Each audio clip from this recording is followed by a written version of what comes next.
अमीर बेटी का सौदा। अमीर बाप की बेटी शिल्पी को मुकेश पसंद होता है, लेकिन दोनों के बीच हैसियत की दीवार खड़ी होती है। और फिर कहीं नौकरी कर लो ना, क्या हमेशा ये लोहे की सलाखों के पीछे भागते रहते हो? कितनी मेहनत करते हो। शिल्पी, नौकरी से कुछ नहीं होगा।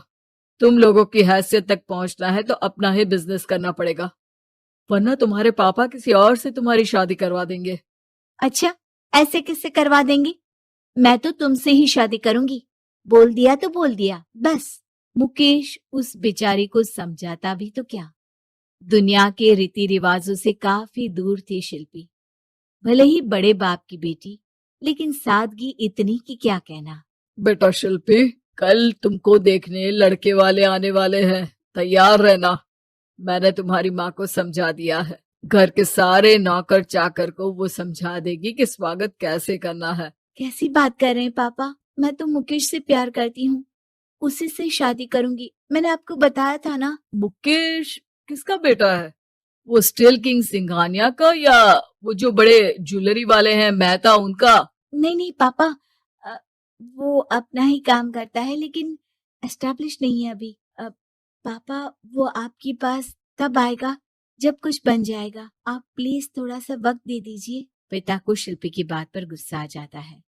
वो उससे कुछ नहीं कहते और शिल्पी की माँ के पास जाते हैं। ये संस्कार देकर बड़ा किया तुमने शिल्पी को, और कैसे मैं किसी भिखारी के साथ उसकी शादी कर दूं?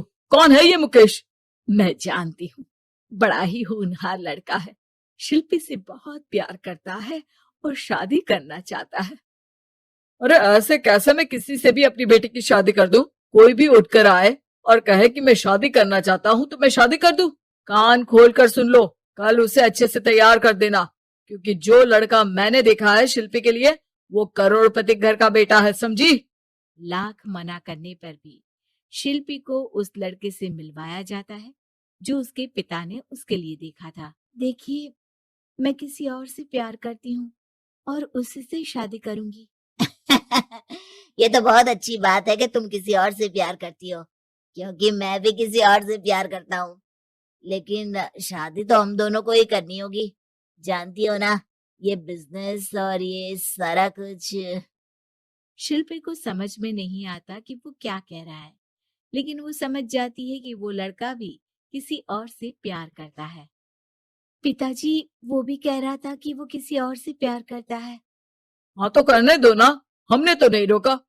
तुम अपना देखो, शादी के लिए हाँ कर गया है वो। लेकिन क्यों? अरे वो और मैं दोनों ही एक दूसरे से प्यार नहीं करते, फिर शादी क्यों कर ले? पापा, एक बार सिर्फ मेरे कहने पर आप मुकेश से मिल ले। पिता शिल्पी के कहने पर फॉर्मेलिटी के लिए ही सही, लेकिन मुकेश को घर बुला लेते हैं। देखो, ज्यादा वक्त नहीं दे पाऊंगा। ये बताओ कि शादी के बाद कहाँ रखोगे उसे? 2 कमरे के मकान में? नहीं सर, मैंने 2 साल के बाद का सारा प्लान कर लिया है। मैंने आयरन इंडस्ट्री खड़ी करने के लिए पूरा ब्लूप्रिंट तैयार किया है। मेरी खुद की जगह है दादाजी की, बस थोड़ा फंड का अरेंजमेंट हो जाता तो काम शुरू कर देता। अच्छा, मतलब तुम यहाँ फंड रेज करने आए हो? मुकेश समझ जाता है कि उसके पिता शिल्पी की शादी उससे कराने के मूड में नहीं है। फंड आप कभी दे भी नहीं पाएंगे मुझे तो सिर्फ शिल्पी चाहिए। मैं उसके बिना नहीं रह सकता सर। मैं उसे बहुत खुश रखूंगा। वो तो हर पति का धर्म होता है।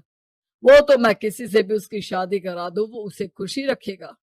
लेकिन देखो, मैं ज्यादा बात को घुमाना नहीं चाहता। वो बड़े घर की लड़की है, उसे काम काज की आदत नहीं। अभी वो समझ नहीं रही, लेकिन तुम तो समझो। मैं किसी भी हालत में शिल्पी की शादी तुमसे नहीं करवा सकता। मुकेश पिता से लाख मन्नतें करता है, लेकिन वो नहीं मानते।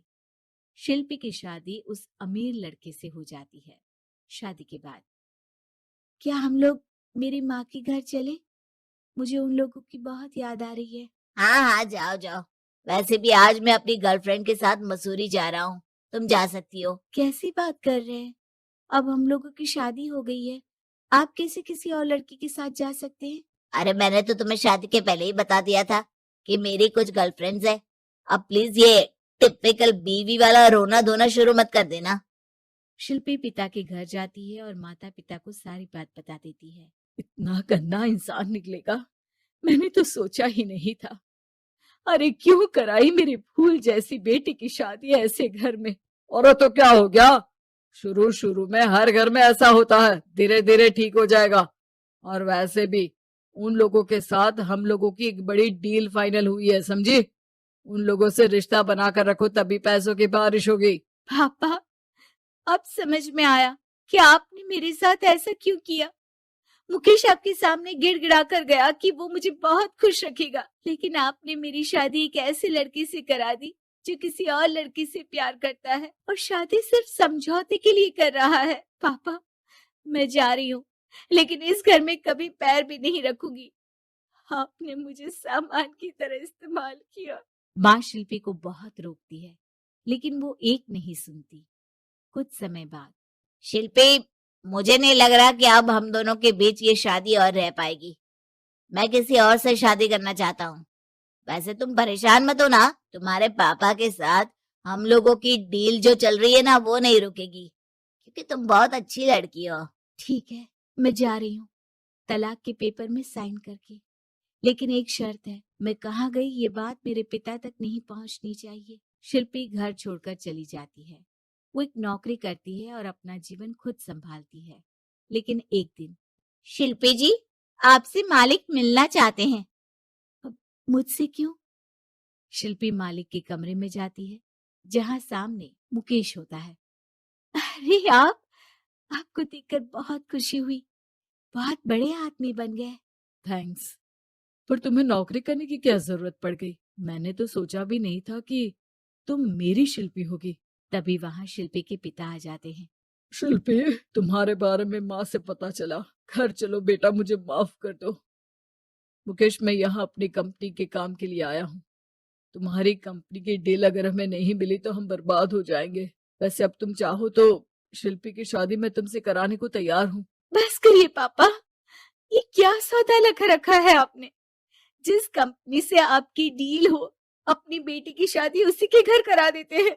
शिल्पी मुकेश से माफी मांगती है और वहां से जाने लगती है कि मुकेश उसे रोक लेता है। रुको शिल्पी, ये सब कुछ तुम्हारे लिए है। ये कंपनी, ये नाम सिर्फ तुमसे शादी करने के लिए ही खड़ा किया था। मैं आज भी तुमसे बहुत प्यार करता हूँ।